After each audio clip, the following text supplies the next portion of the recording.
Shalom, everybody. This is Rabbi Yitzhak Shapira coming to you live from the conference here at Tacoma, titled "The Time Is Now."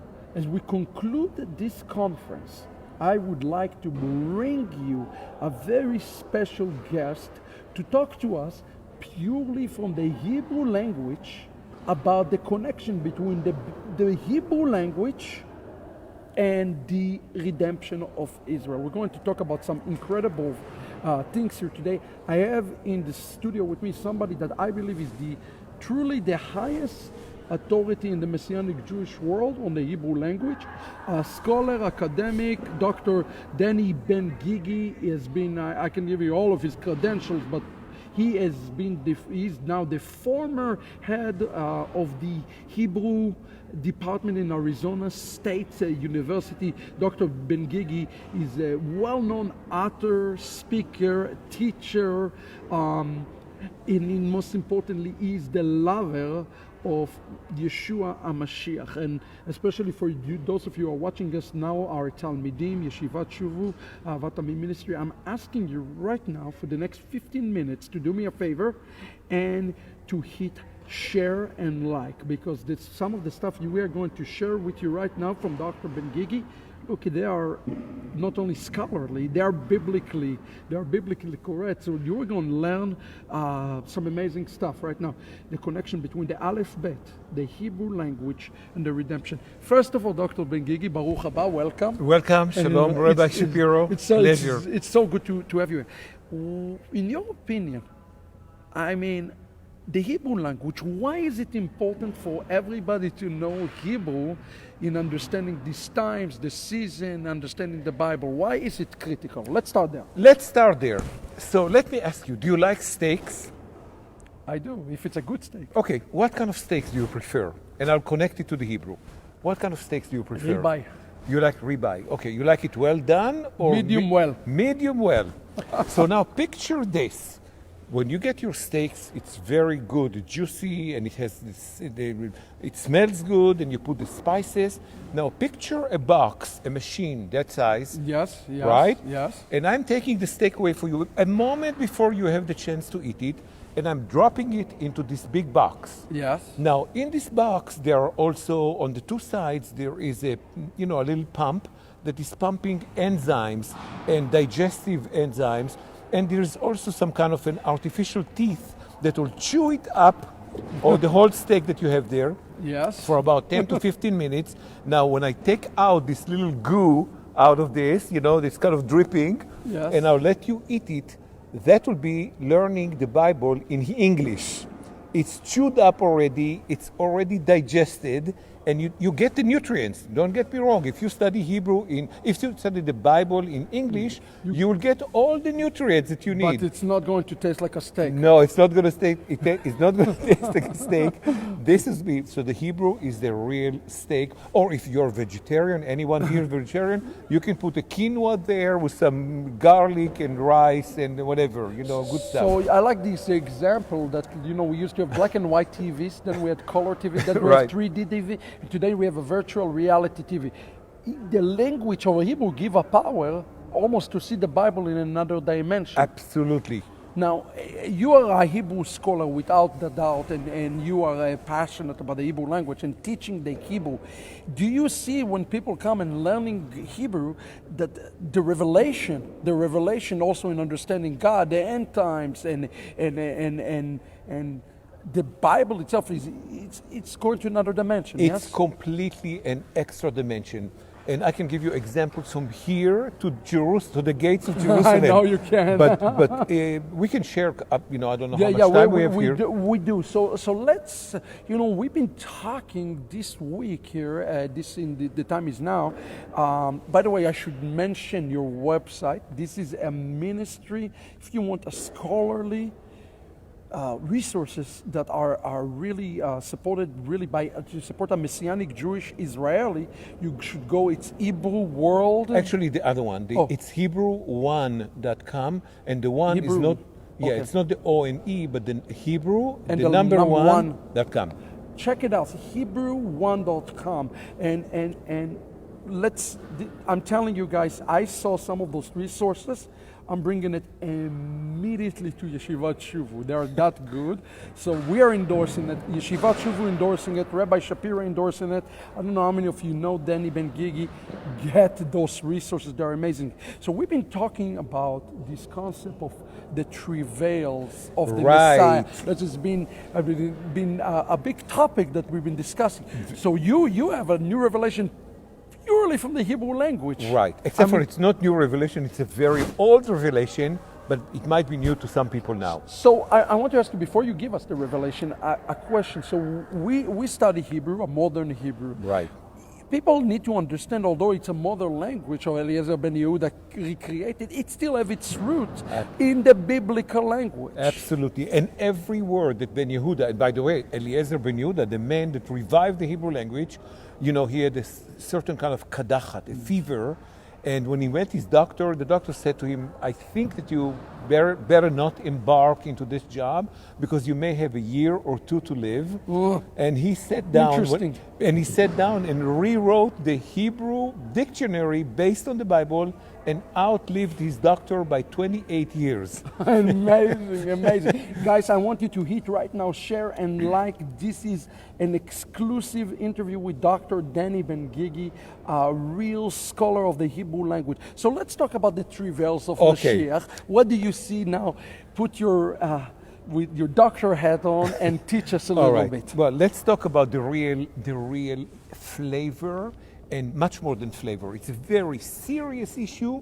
So normally I like to do it lighter, but this is a not light subject. Since you brought it up, Rabbi Shapiro, I'll stay with you.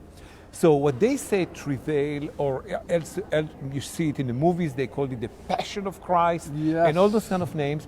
And they speak about the pain, agony, right? Yes. But let's start with something. There are 4 words in Hebrew that are interwoven to one another. And once you know it, you're never going to look at the Messiah anymore, ever again, in the way you looked at it before. Okay. So, wow, we are ready. Guys, hang on to your seats. And by the way, you find a lot of this. I can see in this book. It's amazing. This book, I believe every Messianic should have in his library. Every Jewish, everybody. It's called God's Secret Only Hebrew Can Reveal. I don't know how many of you read this book, but I love this book. It's really amazing. You've done well done. Thank you. Incredible work. So I thought you like it medium well, right? Well done. Okay. Thank you. Let's see. You like to play some word in English too. Very funny. All right. So the real word in Hebrew, you know, everybody knows that. Let's start from birth. Okay. Okay. So we are going to connect now 4 elements that we have, or 4 manifestations that we know in life. Of course, we know birth, right? Yes, that's the moment. And every woman knows how much pain, suffering, and agony she needs to go through in order to bring out a baby. Therefore, the word in Hebrew, or the expression for the agony and the pain that a woman needs to endure to bring forth a baby, it's called in Hebrew, chevlei leida. Right. Right, but chevlei coming from the word chevel. And the word chevel means a rope. Exactly. But in the case of the birth, we are talking about the umbilical cord of birth. That's right. So when we say chevlei leida, we are saying literally the umbilical cord of birth, right? That's right. That's right. Now, if you really want to know where is the first time this is appearing in Hebrew, believe it or not, even in Israel, many people don't know it. It's in Galatians 4:19. You kidding me? ילדיי עוד הפעם, חבלי לידה יוחזוני עליכם עד אשר יוצא. Okay, so you could read it in English. Yeah. What it said. My little children, of whom I am again in travail until Mashiach is formed in you. Okay, so you see they use the word travail and they ignoring the word umbilical cord, which is not just the cord. Yes. It really means and this is the expression, and there is no way to put it shorter. So this is the pain and agony one needs to endure to bring forth the following. That's in right. that case, it's to bring forth a baby. Okay. So now we jump from that to So something. you said the word Hevel is really, it does not have to be only for birth, for anything that you want and to do. that's where we're getting. Okay, That's where I'm okay, getting. I got it. That's exactly where I'm getting. So Very good. But the common one that we all know, and every woman knows it, and the man knows it as well, is what we call in Hebrew chevlei leida, literally the cords of birth, meaningfully the pain and agony that a woman need to go through to bring forth the baby. So in Isaiah, I spoke about the Chevlei, it's mentioned the Right. So right. now, friends, please understand, now we are looking at it in a different way. We're trying to define really what the Hevel, really what is a Hevel. So let's go to the second one, with your Okay, permission. Absolutely. The second one is called, well, if you want to translate it to English, it said the labor pains of death. But this is not as frightening as it sounds. No, it does. But, well, the Hebrew expression is teaching us that the process of dying also has to do with the rope, interestingly enough. So look at that. This is coming. Chevlei Mavet. Okay. The umbilical cords of death. Interesting. Now look at the verse from Psalm 116:3. עפפוני חבלי מוות ומצרי שאול מצאוני צרה ויגון אמצא. Would you read the English, Rabbi? Yeah, sure. The cords of death surrounded me, and the pain of Sheol seized me. I have found trouble and sorrow. Right. So the Hebrew is connecting their birth and death, both of them, with an umbilical cord. Now that doesn't find its way in English at all, because they don't think of the umbilical cords, because they don't think of the connection between death and birth that we started and the coming, what we're going to talk about now. Okay. There's another example, and this is really coming from... It's interesting you find those references to those concepts in the New Testament. In the New Testament. In the New Testament. So that means, Ray, I want to ask you before you continue, does that mean that whoever the author, because this is a very unique Jewish Exactly. So that means that whoever wrote even the book of Luke understood the Hebrew language. Without a doubt. That is a bomb. That is a bomb. When you speak, or your students here speak with friends, you can assure them that the New Testament is a very Hebraic book, although the translation is chewed up already. I got to ask you this. This is controversial before you continue. Yeah. But this is, I'm sure, what people want to know. Do you believe now, looking at this purely in academics point of view, that there's a very strong possibility that there was an original manuscript of a Hebrew in some form? Not only that I believe, I have zero doubt that this is the case. Oh my God. Because look at that. That's a bomb. That's a bomb. And like earlier, listen, everybody share this.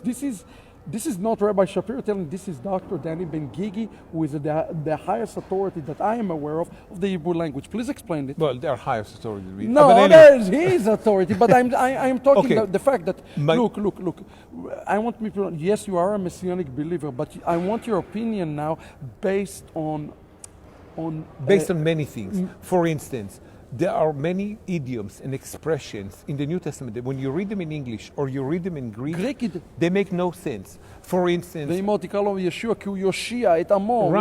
It doesn't make sense. Exactly. The expressions are idioms. Those are expressions that are coming from the culture of the Hebrew. For instance, but somebody had to think in Hebrew to write it. Exactly.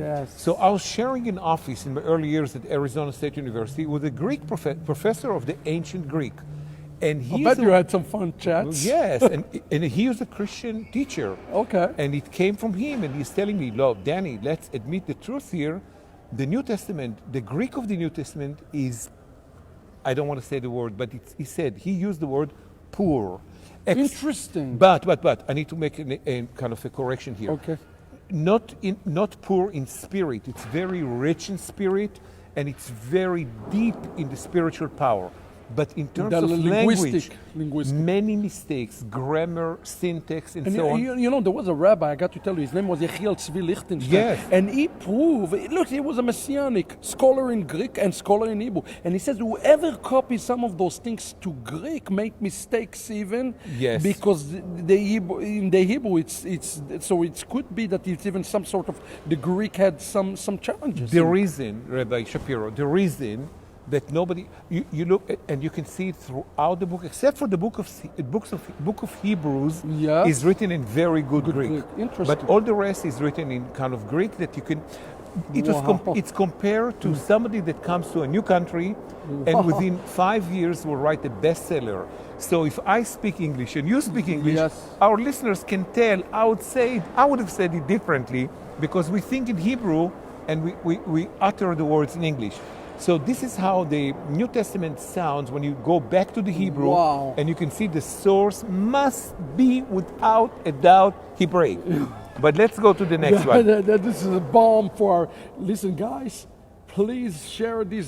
I brought this to you, Dr. Ben-Gigi, to introduce you to my students because I really want you to be blessed as I am blessed by this man. Okay, so thank you, Robert. Let's continue to the other example when it speaks about death. Chevlei Mavet. Right, Chevlei Mavet, we're Right. talking about the umbilical cords of death.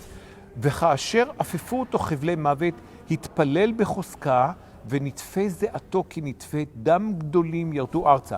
Would you read the Yeah, English? sure. Being in agony, he prayed more earnestly. His sweat sweat became like great drops of blood. This is before the Pesach. Blood falling down on the ground. Now, you see there, you use the word in agony. Look how weak it is comparing to the Hebrew.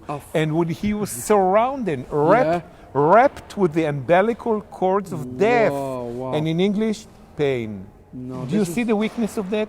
Wow. It's weak, it's falling short from that. And I see this broadcast going crazy right now because people, yeah. Let's jump to the next one, so I don't want to take all the time. Yeah, Now in a minute, guys, we're going to give you a chance to ask Dr. Ben-Gigi some questions. So now let's sing together. I'm sure you know the song, and I know the song. Every Israeli know the song. Chevele Mashiach hine ze ba. Chevele Mashiach hine ze ba. We all know that. Right. We all sing that. Watch, and we mean to say the days of Messiah, right? Right. But we're using the word Chevle Mashiach. Right. And reminding everybody, when we talk about Chevle, now we're connecting between birth, death, and Messiah. So the word Chevle Mashiach literally means the pain and agony the world or one needs to endure to bring forth the Messiah. Wow. So this is the umbilical cord of the Messiah. And where is it coming from? Let's check it out in 1 Peter 1:11. Wow. ויחתרו לדעת מתי ואיך יבוא המועד אשר הודיעם רוח המשיח, אשר שכן בקרבם, כאשר יגיד להם מראש, חבלי המשיח והכבוד אשר בעקבם. Searching for who or what kind of time the spirit of Messiah, which was in them, pointed to when he predicted the suffering of the Messiah and the glories that would follow them. Right, and they say Suffering. the whole thing just suffering, and where the Hebrew use Chevlei Mashiach, the umbilical cords of the Messiah. So the Messiah is not just like it's clear cut coming, okay, ladies and gentlemen, here I am. No. It's going to be just like birth and just like death. And you're going to be wrapped around the umbilical cords of Messiah. Wow. And if that's not enough, the next one is the... Now this is the bomb right there. Okay, so now we will do something serious and then we go to the hope, okay? So the next one is the labor pains of the Sheol, the underworld, right? And this is also appearing in 2 Samuel 22:6. And he says there, the prophet, and he says, Chevlei Sheol sabuni kidmuni mimokshei mavet. Now this is the underworld. This is like the deep of the deep of the under the ground, which is kind of like in hell on the earth, right? So the English, the cords of Sheol encircled me. The snares of death confronted me. Right. So you see, the cords. Here they use a very good translation. You see, the cords of death, which is very close to the umbilical cords, right? But still, the word is Chevlei Sheol. I have a question to you. That's something that Rain. Maybe if I'm wrong, tell me. But I just want to tell. Is the word Chevlei Chevel also connected to the word Chabala, lechabel in something? It's the same root. It's the same root. But I was thinking about, if the Hevel is wrapped around you, you get a Chabala, you're hurt. It could be. It could be that you touch on something that might be... I don't know, I just was thinking but about it's the same root. Because if you are going through a Chavalim, you have to push through, and it's a process, kind of like you're talking to get through something, so Right. maybe you have to... It might be connected, but it's the same root without a doubt. Interesting. And also means a region of a land. Chevel, Lachish, Chevel, and so on. Chevel Absor. Chevel Absor! Yeah. Look at that. And that brings us to the next one. But I want to think about the theological implication of saying, this next one. Guys, share this. This is a blessing. Chevlei Habsora. Right. And Besorah, you can tell people what... The good news. The Besorah is actually not the gospel. Yeah, the gospel. It's the good news. So the last one that completes birth, death, Messiah is appearing in the Bible as Chevlei HaBesorah, the umbilical cords of the good news or of the gospel. Yes. And look at that. And it says here in 2 Timothy 1:8. Right? Wow. ולכן אל תבוש מעדות אדוננו, ולא ממני אסירו, רק נשא חבלי הבשורה, כמוני בגבורת אלוהים. Therefore don't be ashamed of the testimony of our Lord, nor of me, his prisoner, but endure hardship for the good news according to the power of God. And you see they're using it hardship. Weak, umbilical cords of the gospel. What does it mean? It means one thing, that the gospel, the Messiah, birth, death, and the Sheol are all has to do with the process that is a heavenly one that is very similar. They're all connected to umbilical cords, just like birth. So if some people think that the salvation, or what we say, the gospel, is going to be right there. Yeah, that's the real. So think about the implication of what we're learning here, just from the concept of the Geula come like this. Yeah, it's not. It's going to be. Remember, and let's remind everybody again. Chevlei means the pain and agony one needs to endure to bring forth the following. That's what we've been talking about all day today. Exactly. So that's even the Besorah, the gospel. Okay, the good news is here. The good news is not going to come like that. It's going to be coupled with a lot of pain. But think about this. I'm thinking about another implication. If there is such thing as Chavlei Besorah, we think, well, will we receive the gospel? That's it, the gospel. But really, I'm getting it, that even the Besorah, if there's such a Chavlei Besorah, to bring the Besorah, even that is a process, is a painful. And painful. And I'm thinking really most of money being taught that, well, we're carrier of the gospel. But this is really what I'm getting here. You carry the gospel in great burden. Rabbi, it's very simple. Do you know gain with no pain? No such thing, right? That is no. Wow, this is. So Chevlei HaMashiach, Chevlei Shaul, Chevlei HaBesorah, they're all related to this concept. Interrelated by one word in Hebrew, Chevel, which doesn't mean just pain or just means what they put here. No, it means the pain, and it means literally umbilical cord.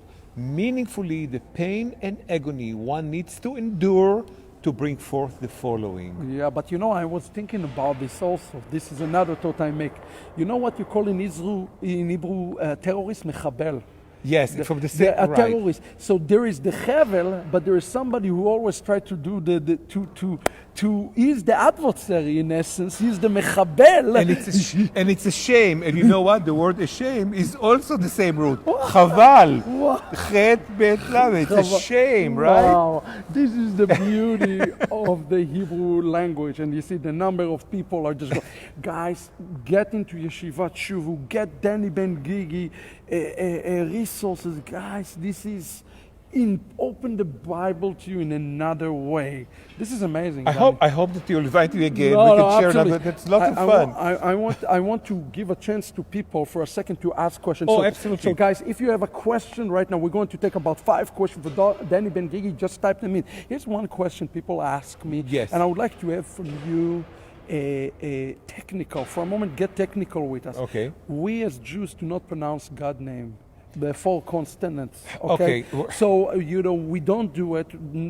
There is some. I would like you to give us, because there is a real issue today. That people go around and pronouncing it, and I have a feeling that there is an issue with that. Okay, let's do it in a very gentle. You like me to do it in a No, gentle way? I want you to be very honest way. Honest but gentle. Okay. So a few years ago, I'll give you the complete answer. Guys, Everybody understands this it. is a big moment. Please share this. There we go. All right. A few years ago, I was participating in a conference. I finished my time. I sat down, and the chairman, he was the president of the Messianic movement in America at the time, came to the stage and used that word. We call it the tetragrammaton, right? In Hebrew, Hashem HaMeforash, which is the essence name of the Lord. Yeah. Now, essence name, and I felt uncomfortable. And the mediator saw that and said, Danny, you want to say something? I said, no, I don't want to say anything. But I didn't want to embarrass the chairman, that used the word. Danny, knowing you wanted to say something. I did, but I didn't want to embarrass him. I said, no, come up, share it with us. And I said this. So I did not know how to approach it because it may insult people that are using the name. So I looked at the audience and I picked up a man that looked young enough and I said, excuse me, what's your father's name? I kind of assumed his father was alive. He was 20 years old. And said, his name is David. And I said, so when you call him up, you pick up the phone and say, hey, Dave, can I get $500 for this weekend? And he said, oh, no. So wait a second, I didn't get it right. Oh, you said David, not Dave. So you call him. Let's do it again. You call him and say, David, I want $500. He said, no, I don't do that. I said, what's the problem? What didn't I get here? You just told me his name is David, and you called him up, and he said, David. And he said, no, I don't do that. I said, why don't you do that? And he said, out of respect. I said, wait a second. You don't call your father, which is flesh and blood, in his name. So what do you call him? So I call him daddy or father. So you have enough respect not to call your earthly father by his name. Can you consider having the same amount of respect or just the same to the heavenly Father? The problem is that people tend to buddy with the Lord. So buddy with the Lord. Buddy. It's good to have fellowship with the Lord, but we didn't go to school together with the Lord that we could call him in his first name. Now, where is it? You still not answered the question. Well, here, okay. Now, the pronunciation of the name, because this is a huge issue. Okay, yes. So now, first of all, where is it? How do we get to this stuff? It's just because I think so? No. There are 600, you talked about today about the mitzvot. There are 613 commandments, right? Yes. Out of which 10 make it to the top chart, right? For the 613. Those are the 10 commandments. One of the most important one is God saying, do not lift up my name in vain. Lo tisa et Shem Adonai. Very interesting. So in English you can say the name of God, not in Hebrew. In Hebrew, you lift up a name. Wow, that's prayer. That's a prayer too. You got Rabbi. Bravo. Because you don't say a prayer. So the song "Say a Little Prayer for Me" cannot work in Hebrew. No, lift up a little prayer for me. Of course. I got it. So it says there, do not lift up my name in vain. Wow. So the question is, what does in vain means? Let's assume, Rabbi, that somebody is praying for the healing of a close person. So you would say, that's not praying in vain. I can say the name of God and it's not in vain. Well, what about if he's praying for the success of his son in law school? You would say that's important to him, but borderline. What about if he prays for 3 Mercedeses and 2 Bentleys for every day of the week, and the Bentley for the weekends? You would say, well, that's a little bit vain. I think this is like in vain.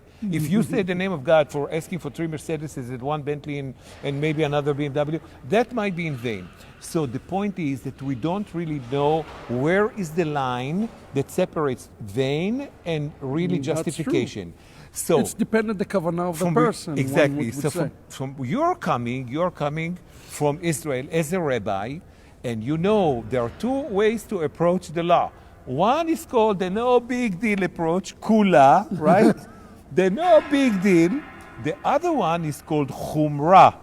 Yes. And it means severe. Yeah, severe. So the approach that the rabbis like you and others was, when it comes to the law and the request of God, I take the severe approach. Why? Because what happens if there is 1% of chance that I make a mistake. Then I do a transgression against his will. 1% of chance. That's why the rabbis in Israel, those who came a lot before you and those who will follow you, and the students too, will know that it's better to take the law in chumrah than having one chance of transgressing against his word. By the way, Yeshua himself was a machmir. He said you are to be course. in the list of this. That's a chumrah. Exactly, that's a chumrah. That's a chumrah. Means you take it in the severe way. Yes. The light way, you're driving on the road and you see a sign and it says 50 miles an hour.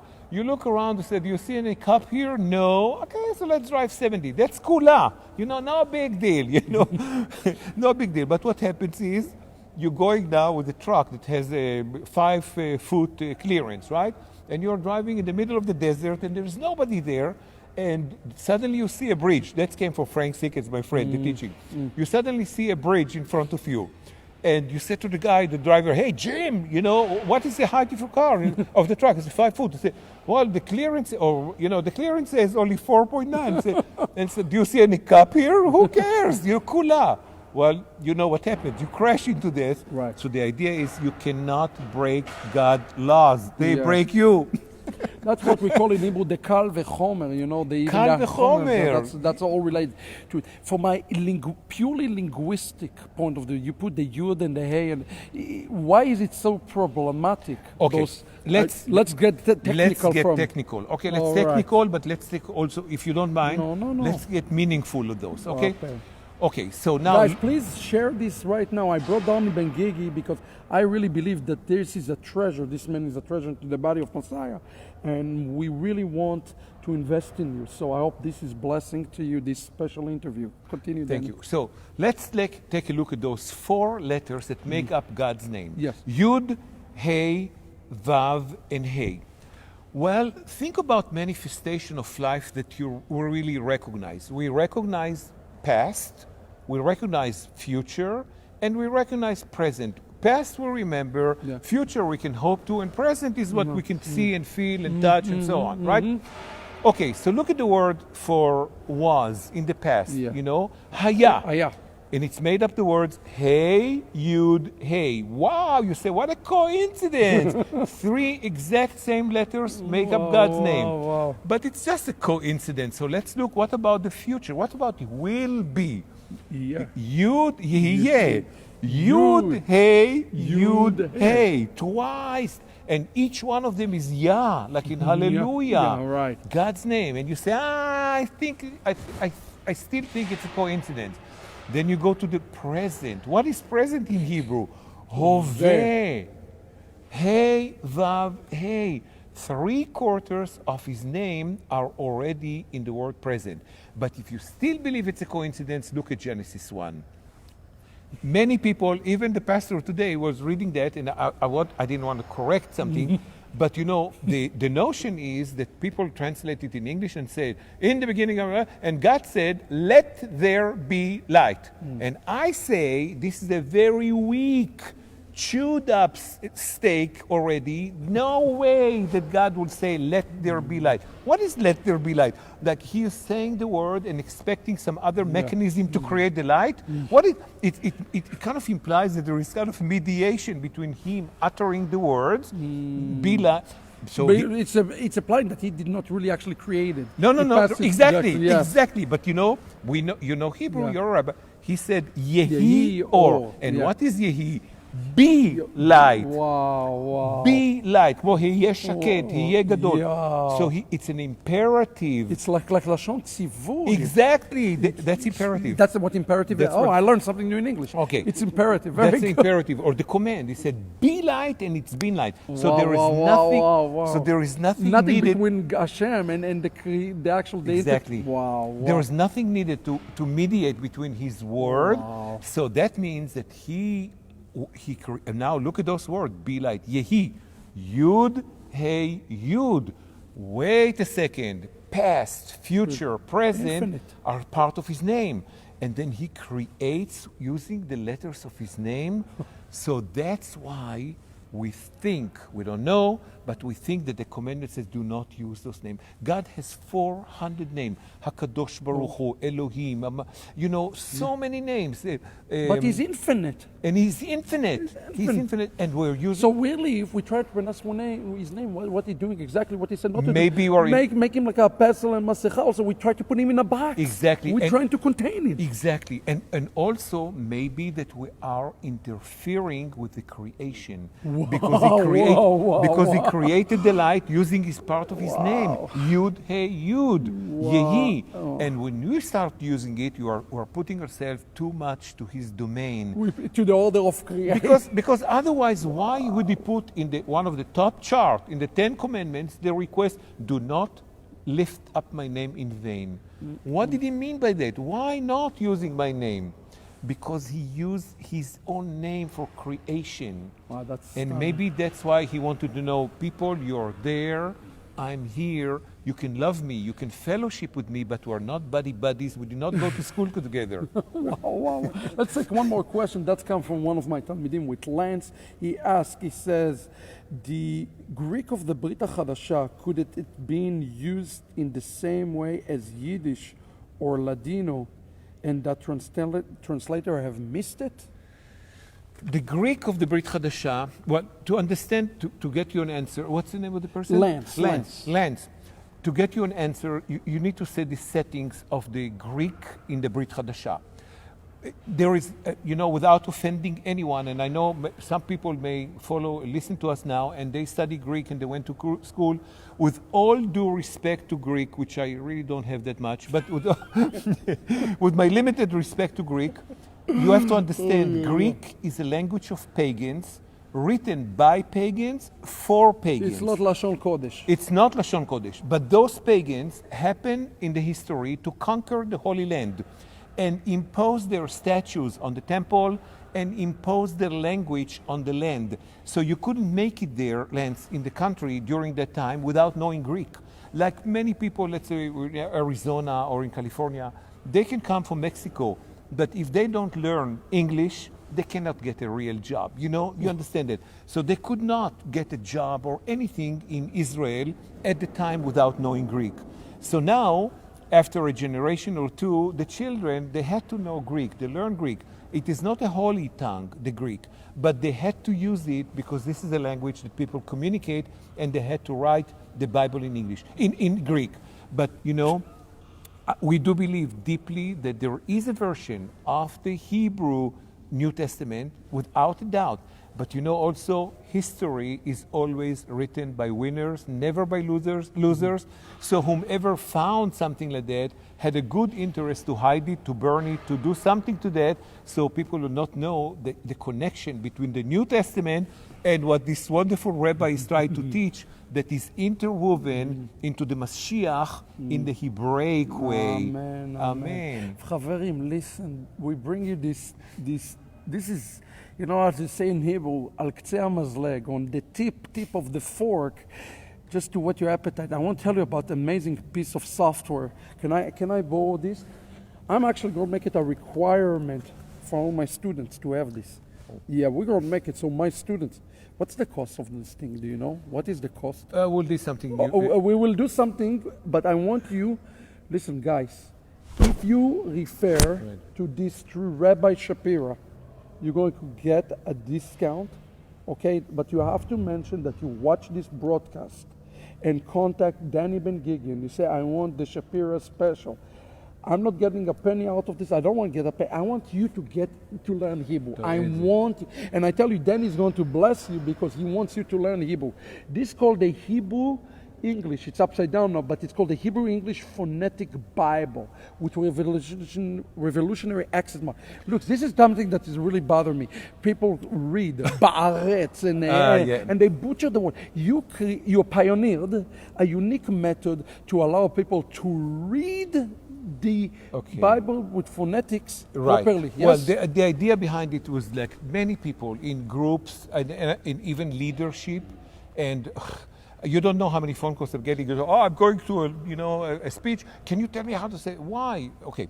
So there was a system of what we call transliteration or phonetic that existed for like a couple of hundreds of years in Germany. It's a German system, very cumbersome, very complex, with the ha, with half crescents and so on. It's a mess. It's a mess. It's a very difficult one. We decided no more with that. So we made with the help of engineers in Israel, brilliant. And what we did there, we put every verse in the Bible in Hebrew, in English, and in phonetic, which are Hebrew words spelled out with English characters. The rabbi was giving a kind of a mistaken example deliberately. So he was referring to many people, they know the first verse of the Bible, and they say, from the Genesis, and they say, Bereshit, bara, Elohim, et hashamayim, ve'et haaretz. And by saying that, they're actually saying, in the beginning, God created the appraisers, yes, those real estate people, and the earth, right? Shamayim are real estate people. So if I hear somebody, realtors, huh? So I say, with all due respect that I do have for real estate, the real estate trade, the appraisers were not the first to be created. the heaven, yes, were. Why is it so difficult to people to get those havarot? Because this is difficult. Because the transliteration of the old time does not separate between the havarot means the syllables. Yes. So what we did here, take the word menorah, M-E, and then we put a little bullet. And do they have the Hebrew next to it too? Yes. So not only that you read it, but you have the Hebrew, so then you practice the Hebrew, and then you can see, did I do it right, or did I do it wrong? Yeah, and you know exactly which word in Hebrew you're reading, because the number of the words in Hebrew equals to the numbers of the word in the transliteration. Now, what we did also to avoid this problem, we put a little tiny accent mark, like for instance, Shamayim, you put S-A, right? Little bullet, M-A and Y-I-M. But we put the accent mark over the A following the M. So you know it's Shamayim and not Shamayim. And Haaretz, the accent mark over the A, there are only 7 rules in this one. You know, even when people say the word, let's take a simple word, they say Ruach HaKodesh. This is something that is elementary, but I tell you, it's affecting us as a movement when Jewish people come and they hear it in the wrong way. Right. So this type of thing really very help important. People to pronounce things that are basic, really good. So this is huge. They need to say it in the proper way, and anytime somebody does it in the wrong way, it doesn't look good, even in big, but we're protecting people. Look, friends, we're giving you today, if you contact Dr. Ben-Gigi, mention that you're coming through Rabbi Shapira program, you watched it, and you will get some sort of a special deal. It will bless you. I'm telling you, you will get the bundle of the book and in the DVD. It will transform you. Actually, I'm going to make it a requirement. Actually, there are 2 items here. Oh, there are 2 items. Yes, there is one CD-ROM. The first one is CD. The people put in the print. We work with Adobe to make it. Okay. And then you can print out any page that you want with the transliteration. But it also has the recording of the entire Old Testament on 65 hours, and it comes free with it. Wow. Friends, listen, I know the numbers are high and they keep on rising. Here it is. I'm going to bring Danny Ben-Gigi again to do another Shiur Ivrit with us. We'll call it Rega B'Ivrit. But friends, look, here's what the heart of what I want to communicate today. We are really, truly right now in the Chavlei Mashiach. And part of this fullness, especially of the Gentiles, to me, look, I'm not wanting to get theological. A lot of people are much more focused on speaking in tongues than speaking in the holy tongue. Right. Guys, get yourself familiar with the holy tongue so you can understand the Bible in the fullest way, so you can know what God wants you to do in those last days. So invest. I mean, look, you invest in Starbucks, you invest in other good things. Invest in your spiritual education. And that's why I bring, that I would not bring to my program anybody except to the best, except to somebody I trust. So Danny Ben-Gigi is also Israeli, Messianic, Jewish believer. And that's why I'm asking you to do it. I'm not asking you to support him. He doesn't need it because he's blessed us. Really, this is an investment in us. I don't know how many years went into this project, but I know this is a lifelong. It was a long project. Lifelong project. Friends, by the way, if you have not had the chance to see my series on Chevlei Mashiach, you can get this from El Shaddai. We've got to run, but I want to wish you Shavua Tov again. Let's give one last time the website. It's Hebrew1.com, and it's HEBREW, the numeral 1.com. Thank you very much. Thank you. Chaverim, I hope you were blessed by this program. That's why we use Hashem and Adonai. That's why we learn Hebrew. It's not just you learn not to say it, you understand why. It's important for us, I think, to learn why not to do certain things and why we are to lift up our prayers and why are we do that. It will open the Bible in another dimension. I'm telling you, I'm Israeli and I would say my Hebrew is good. And I'm even going through this book and I'm learning something new. And I am a Messianic Jewish rabbi. This is my first language. So I tell you, if I'm learning from it, I am sure you can learn from it. So anyway, Yishar Koach, Danny. Toda rabba. And may the God of Israel bless you. And Litraot, Kol Tuv.